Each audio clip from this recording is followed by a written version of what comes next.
welcome to this episode, Sex, Art, Freedom. On this episode, we're taking a intimate look at how our fear of creating, our fear of our creative power and expression as women is often interlinked with our fear of our sexual power. They're pretty much the same thing, but we often don't make the connection between being creatively expressed and being perceived as a sexual being.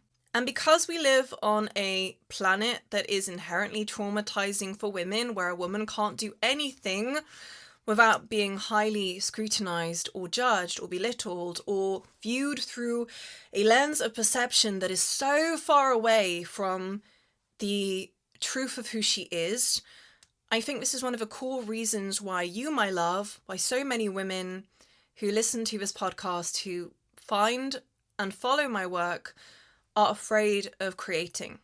A while ago, I did a video where I said I often think of how women not creating is heavily interlinked with a fear of their own sexuality and sexual power, and being told not to ignite or excite others too much, because a creatively passionate, animated woman by default excites and moves energy through other people's bodies. Think of the greatest artists, the greatest singers, performers that you know.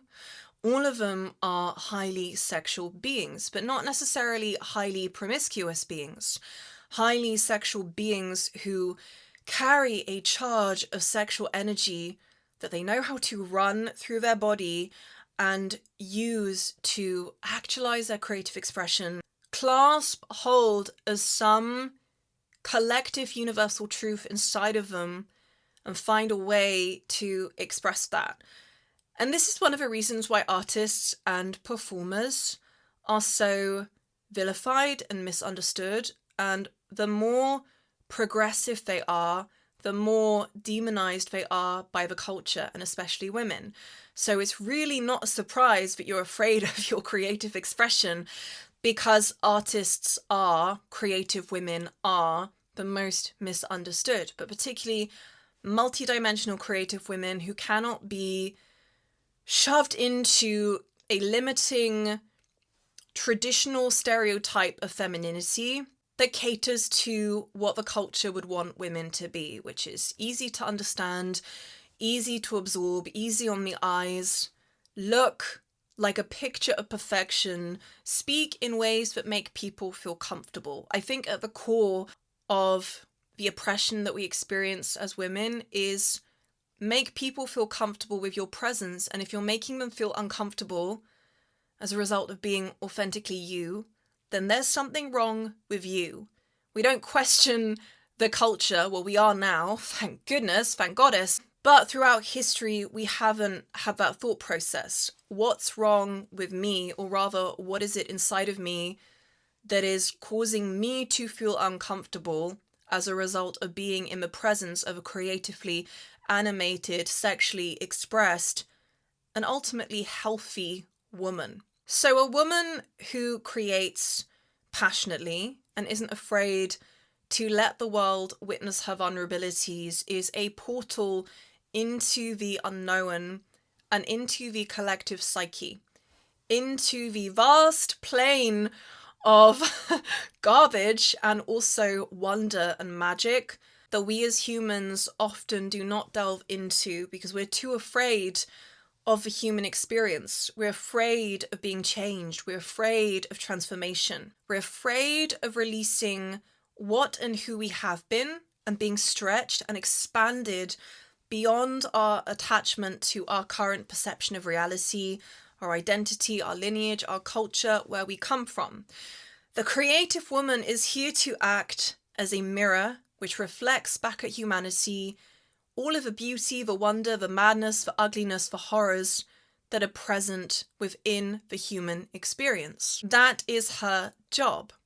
The way that I personally experience this as a channel, as a wide open channel that is constantly absorbing impressions and then using that as ingredients to create and express herself, is that over the years, because I've gone through many deaths and destructions and rebirths of self, I have had to relinquish and let go of many, many identities and attachments that I thought made me me.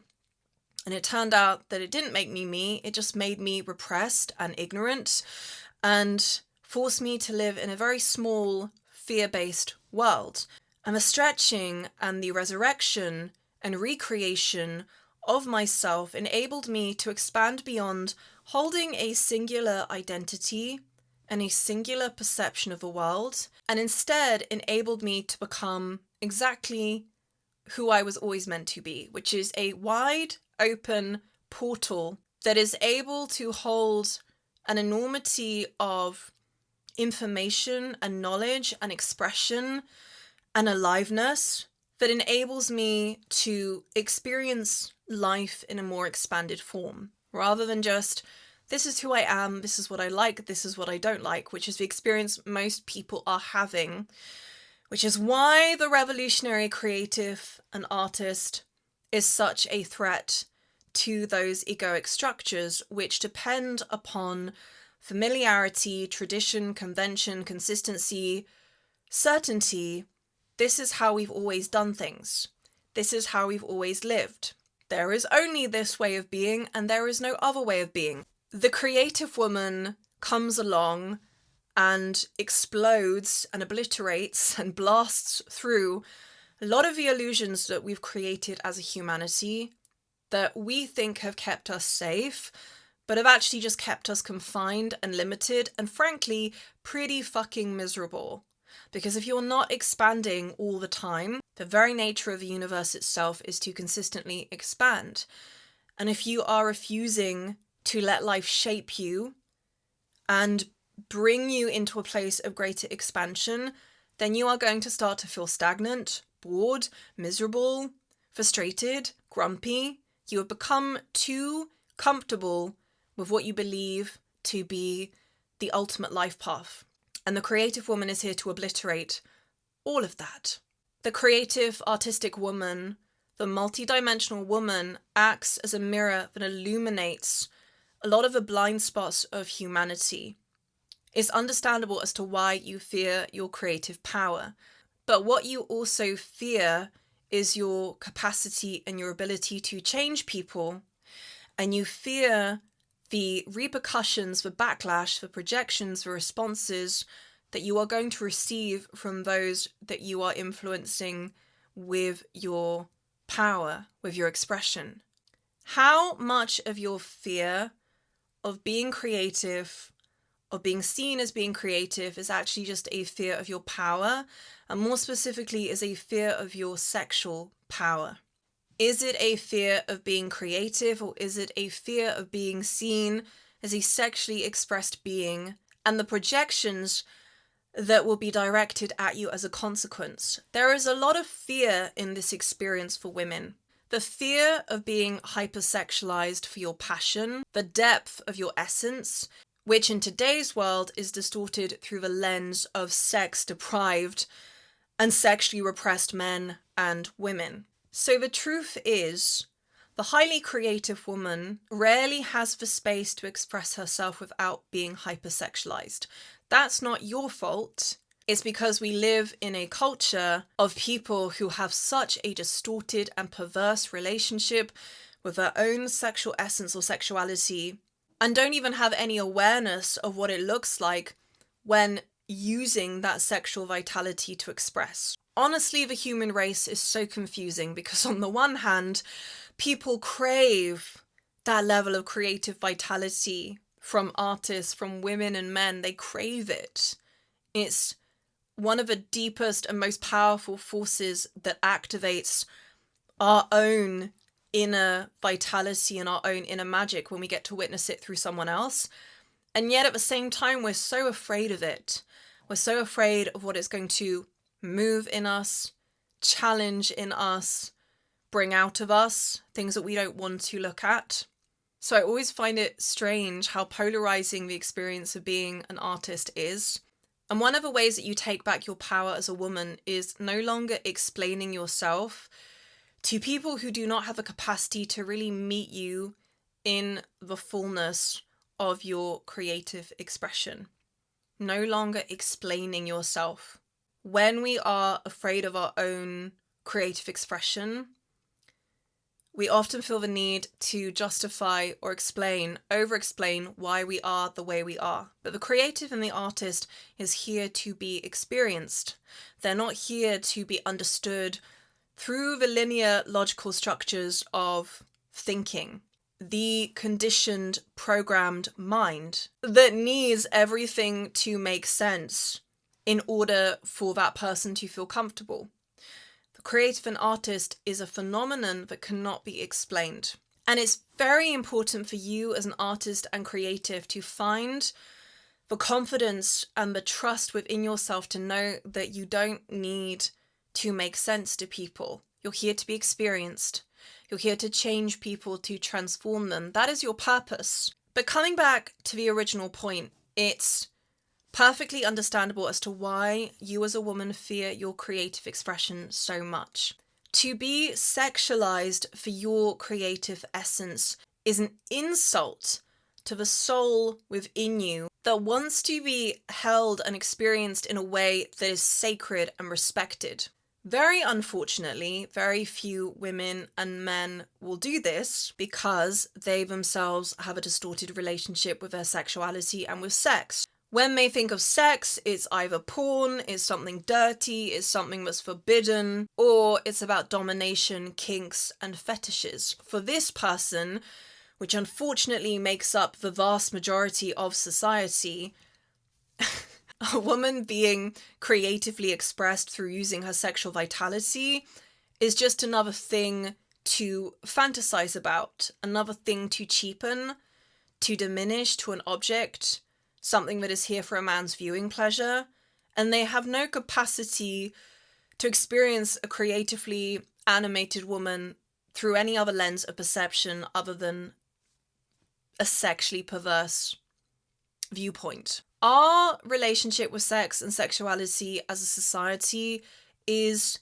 immensely imbalanced. It goes from one extreme to the next.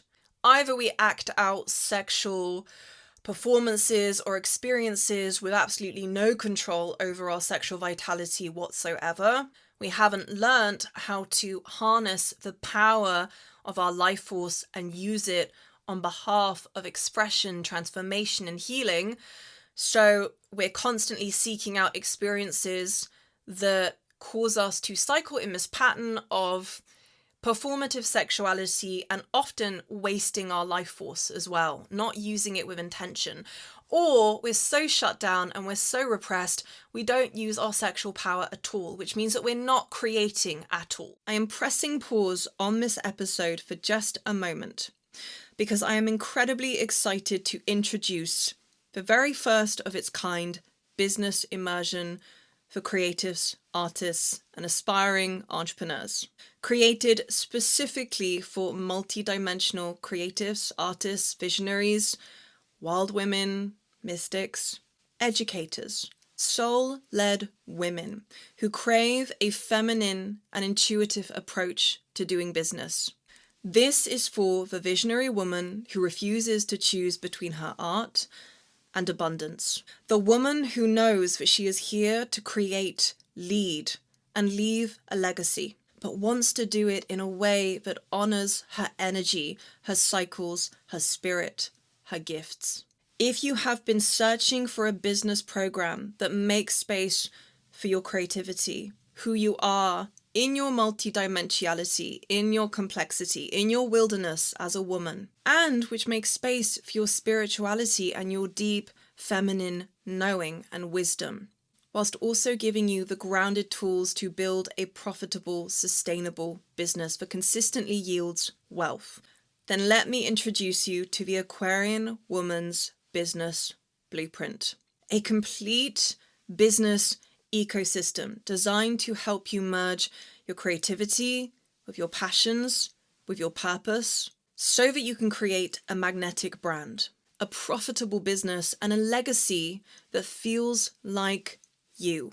This isn't just another how-to business course. This is a full spectrum rebirth of how you view yourself as a creator and a leader, and a vessel and a channel for divine work in the world. Inside, you'll be learning how to reawaken your wild feminine creator, channeling your soul into every piece of work that you offer, turning your soul gifts into both potent and sellable offers. You will learn how to build a business the feminine way, using decolonized practices, intuitive and sustainable strategies. You're also going to learn how to use your key astrological placements in order to elevate and design your content, your brand voice, and magnetic marketing. You'll learn how to master the energetics of money, heal money blocks, and rewire your nervous system to be able to receive. You will master both practical strategy and feminine energetics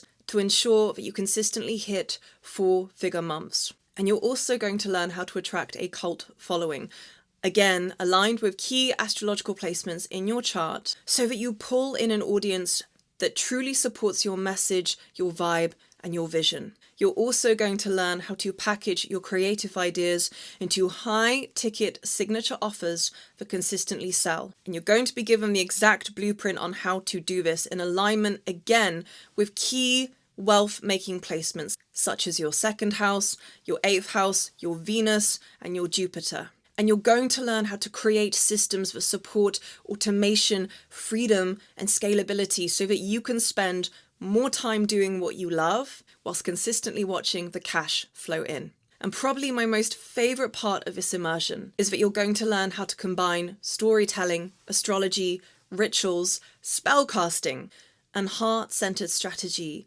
to build your creative empire. If anything I have said is resonating deeply in the core of your being, then it's most likely that the Aquarian Woman's Business Blueprint is for you. And frankly, the only program that merges decolonized creative practices with honoring the way of a wild woman, the witch, the priestess, the mystic, whilst also showing you how to create a highly successful business through strategy, marketing, planning, organizing your content, and magnetic branding and sales. If you would like to learn more about this business immersion, then you can check the show notes of this episode, where you will have the option to either book a free call to connect with me in person or a member of my team to find out if this business immersion is the next right step to support you in actualizing both your creative dreams and aspirations and financial fulfillment. You can also send me a DM via my Instagram if you're not ready to get on a call. So check the show notes for this episode, where you'll find all of the details there. And I sincerely hope that I get to connect with you in person soon. Lots of love and enjoy the rest of this episode. Most women and men live on one side of the spectrum. Very, very few have cultivated the ability to use and intentionally and consciously harness the power of their sexual essence, the buildup of sexual energy that runs through the body right before orgasm, and instead of orgasming, using that power to create something.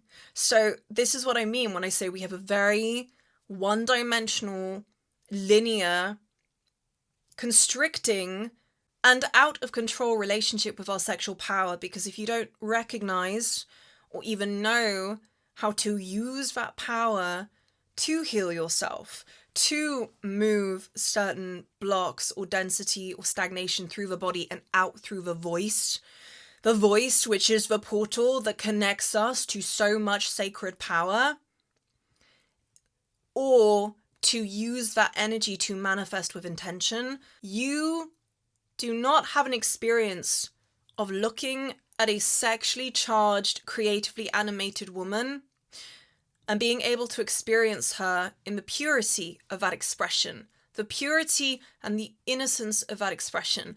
There is a lot of innocence and purity that comes about from cultivating and harnessing the power of our sexual vitality for the purpose of creating something of power and beauty in the world. And because we live in a society that God hasn't even begun to touch on the amount of alchemy that exists in that expression, what we have, unfortunately, is a collective of women and men who are sexually repressed within themselves and project onto the creative woman when she is embodied in her sexual power. I cannot tell you how many times in my career as a singer or a musician that I have uploaded videos of myself singing, doing nothing sexual, singing or playing the piano, and there have been sometimes 20 comments or more from men sexualizing me. Nothing to do with the performance, nothing to do with the theme that I am presenting of myself, but the automatic response is to sexualize me. I'm talking about really next level perverse fucked up things. And for what? Because I'm playing the piano? So this is what I mean. When you have a society and culture of men who are really fucked up in their relationship with women, which again most of them are, and they're not awakened in their consciousness. I mean, we're really talking about subhumans here, right? We're talking about men that probably don't even have a soul or consciousness to speak of at this point because they have poisoned themselves and become so possessed by sex demons, which exist, by the way. It's another podcast episode for another day. So is it any wonder, my love, that you fear being seen as creatively expressive? Because of your fear of being sexualized. Historically speaking, there is a collective wound within the feminine, which we all carry, which is the fear of having our life force used, harvested, and taken advantage of if we are perceived as being sexually powerful and creative, okay? It's not a coincidence that the most highly sexual, highly expressive, gifted, talented women on the planet are often the women that get ensnared and trapped into contracts and situations with men, with record labels, with managements, with some sort of agreement which seeks to harvest and use their energy and their talent for its own gain. It's not a coincidence. It's not a coincidence that this so commonly happens to singers, performers, any woman who is very self-expressed in doing that publicly. I could tell you so many stories about this because this is the core root of most of my trauma, what I went through as a singer and a performer, why I stopped singing, which actually was very much a part of my spiritual initiation and there to protect me, which I only discovered many years later, because if I had not stopped singing, if I had not shielded myself and hidden myself from the world, God fucking knows what would have happened to me. So it's not a coincidence that women who openly express their sexuality and power are viewed as vessels and resources and valuable assets for men to use for their own gain. So there is a huge wound in the feminine collective around being creatively expressed when you are being witnessed through the lens of a primal male gaze or a sick culture. The fear of being taken advantage of as a consequence. So if you're a woman that experiences creative blocks, the fear of being visible, the fear of being seen as artistically expressed, are you afraid of being creative or are you afraid of being sexually objectified? Are you afraid of sharing something that is coming from such a precious, vulnerable, sensitive place within you? We're talking about your essence here. We're talking about the core of who you are. And having that cheapened or distorted or misrepresented or misunderstood. Are you afraid of being seen in your sexual power and being taken advantage of? Because maybe there's a memory from this lifetime or maybe many past incarnations of that having occurred. I would like you to go listen to my previous podcast episode about protecting your inner artist, because there's a lot of gold in that episode that is going to begin helping you recognize that it is your duty to protect this essence within you that wants to express freely. And it is not your job to take on the responsibility and the burden of how other people perceive you. That is not your problem. I cannot say this enough. It is not your job to take on the responsibility and the weight of how this person or 10 people or 100 people or your family or the culture at large perceives you when you are expressing from the truth of who you are, whatever that looks like. Whether it is something that can be understood through the lens of mainstream culture, or whether it's something that is too advanced, too complex, too manic, too progressive for people to be able to break down and fully digest. As an artist, you are not here to be digestible, you are here to be transformational. You are here to awaken, reactivate, revitalize a remembrance of what women were before they were subdued by the patriarchy, before their power and their essence was captured by the masculine structures that be, and morphed and conditioned and remolded into a distorted version of women. The women that you see on the planet these days are not what women once were. I'm sure I don't need to tell you that, but they are not what women once were. Women in their essence are wild, unruly, uncompromising. They run their own mind, their own life. They're not looking to men for leadership. They're not looking to the society or culture for approval. They are beings that are vibrant and autonomous and independent and sovereign and creatively enlivened. And it is not your job as an artist, as a woman, especially a woman of color, to make yourself understood by a culture of people who are too repressed and too fearful and too programmed and conditioned and brainwashed by the powers that be to understand your essence for the purity of expression that it is. So you must begin protecting your creative essence, relinquishing the responsibility to take on how each and every individual that comes into your space perceives you. That is not your job. Your only job is to make phenomenal art, to create, to keep creating, to keep creating, to keep creating, no matter the response that you receive from the outside world. You must make that commitment to yourself. You must make that commitment to yourself, because nobody is coming along to encourage you to create, except for me. But nobody else is coming along to encourage you to create or to be a wild, animated, sexually, creatively expressed woman. So you must make this a sacred commitment. And you can go listen to the previous episode to begin creating those structures of protection and cocooning so that your creative essence can exist freely without the fear of constantly being projected onto and misrepresented, misinterpreted, because the people who are witnessing you do not have the intelligence, the open-mindedness, the consciousness, the spiritual capacity to experience you for what you are in your fullness of expression.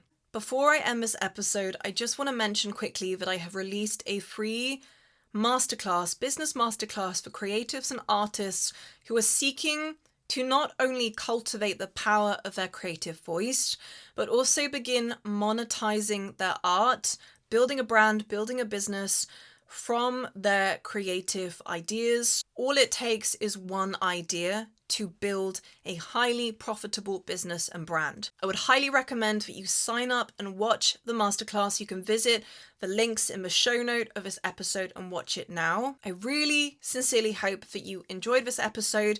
Please do rate the podcast if you have a moment, and do leave a comment in the comment section to give your feedback if you have any questions at all. I love hearing from my community on here, so please go ahead and feel free to reach out to me, and I will see you next time. Lots of love.